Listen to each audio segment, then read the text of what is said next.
Durante a Guerra Fria, o planeta vivia dividido por fronteiras visíveis e invisíveis. De um lado, o poder americano e sua promessa de progresso. Do outro, a União Soviética e seu sonho de vencer não apenas nas armas ou no espaço, mas na própria essência da criação. A corrida não era mais apenas por território ou influência. Era uma disputa pelo domínio do impossível. E em meio a esse confronto, um projeto tão secreto quanto perigoso começou a nascer nas profundezas geladas da Sibéria. Um plano que, se desse certo, mudaria o destino da humanidade. Se desse errado, poderia apagar tudo o que conhecemos. O nome oficial nunca foi divulgado, mas os poucos arquivos recuperados décadas depois revelam fragmentos de algo chamado Projeto Raduga. Uma tentativa soviética de criar um sol artificial, uma estrela em miniatura que poderia gerar energia ilimitada, eterna, pura. Era busca por um poder comparável ao da própria natureza, uma chama controlada pela engenharia humana. O objetivo era simples: vencer os Estados Unidos na corrida pela fusão nuclear. Mas o que começou como um sonho de energia infinita logo se transformou em um pesadelo que nem o tempo conseguiu apagar. O primeiro teste foi realizado em uma instalação subterrânea, a centenas de metros abaixo do solo congelado. O reator, conhecido internamente como Coração de Ferro, usava campos magnéticos para conter o plasma, a matéria das estrelas. Quando os cientistas acionaram o núcleo, o que viram não se parecia com nada que já tinham presenciado. O brilho atravessou os escudos de proteção e o chão tremeu. Durante 11 segundos, os soviéticos criaram o próprio Sol dentro da Terra. Mas no 12º segundo, tudo saiu do controle. Os instrumentos começaram a falhar. As câmeras derreteram. O núcleo de contenção se rompeu e uma rajada de luz cegou parte da equipe. Os registros desse momento são confusos, misturados com ruídos e gritos abafados. O reator foi imediatamente selado e o local evacuado. Apenas uma frase aparece no relatório oficial, escrita à mão: o fogo não se apaga. Depois disso, silêncio. Nenhuma menção pública. Nenhuma explicação. O projeto desapareceu dos documentos, como se nunca tivesse existido. Mas nem tudo pôde ser apagado. Satélites espiões americanos detectaram anomalias térmicas na região por anos. Um calor constante, profundo, como se algo ainda estivesse ativo debaixo do solo. E, curiosamente, transmissões em frequência curta começaram a ser captadas em diferentes partes do mundo. Eram sinais pulsantes, repetitivos, com o mesmo padrão de emissão. Um sinal, vindo da Sibéria. E o mais estranho, cada sequência tinha assinatura eletromagnética idêntica à do Sol. Cientistas modernos acreditam que parte do plasma original pode ter ficado preso, estabilizado por alguma reação imprevista. Outros, mais céticos, dizem que são apenas interferências, ruídos atmosféricos.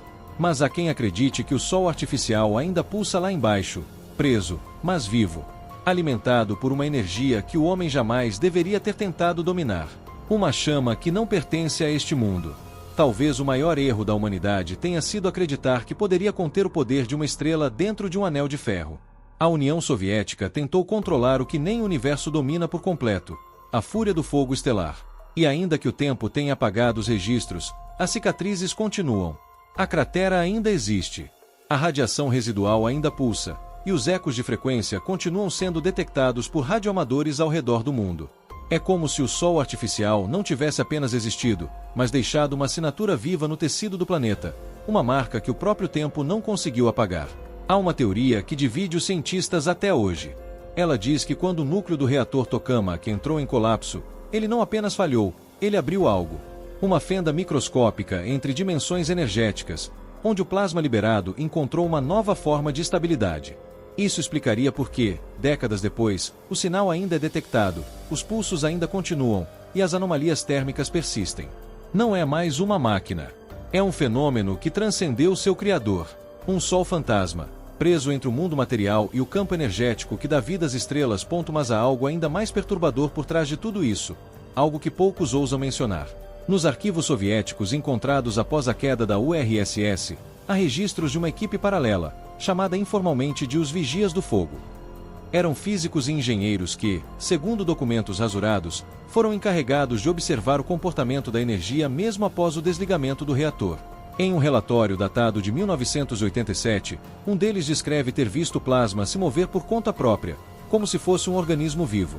O calor emanava de dentro da estrutura, mesmo sem alimentação elétrica. O fenômeno durou apenas alguns segundos, mas foi suficiente para gerar medo. O cientista termina o relatório com uma frase que nunca mais saiu da mente de quem o leu: não conseguimos apagar o que criamos. Ele não depende mais de nós. Depois disso, a base foi fechada definitivamente, e as autoridades ordenaram o silêncio. Mas o silêncio é algo que o espaço não conhece. Décadas depois, um grupo de pesquisadores independentes russos voltou ao local com equipamentos modernos. O que registraram foi ainda mais estranho. O campo magnético ao redor do antigo laboratório continuava ativo, e variava em pulsos rítmicos, como uma batida cardíaca. As câmeras de infravermelho captaram um brilho constante, uma assinatura térmica impossível de explicar. Quando compararam os dados com os do Sol, a semelhança era quase idêntica. A diferença é que a origem daquele brilho vinha debaixo da Terra. Alguns teóricos afirmam que o projeto soviético não falhou, apenas foi abandonado porque funcionou demais. Que a criação de um mini-sol dentro da Terra teria aberto uma espécie de ferida energética, um portal para matéria primordial. Outros dizem que a energia aprendeu a se sustentar, como se tivesse adquirido consciência. Isso explicaria por que as transmissões de rádio captadas na região repetem padrões, como se alguém, ou algo, tentasse se comunicar. Sons graves, cadenciados, quase como um código. Um eco cósmico de uma experiência que jamais deveria ter sido repetida. E talvez, quando olhamos para o céu à noite e vemos uma estrela piscar de forma diferente, estejamos testemunhando os ecos daquela tentativa. O reflexo de uma chama que o homem tentou controlar, mas que preferiu se esconder, aguardando o momento certo para voltar. Porque, no fim, talvez o fogo não precise de um Deus para existir, só de uma lembrança humana o suficiente para reacendê-lo. Hoje, quando olhamos para o céu e vemos o sol nascer, é impossível não pensar: e se houver outro, oculto, pulsando em silêncio? Uma estrela feita por mãos humanas, mas guiada por uma vontade que não compreendemos.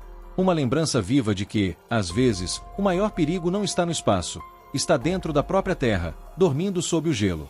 E enquanto o vento sopra sobre a Sibéria, levando consigo ecos de um passado que jamais deveria ter existido, o batimento continua.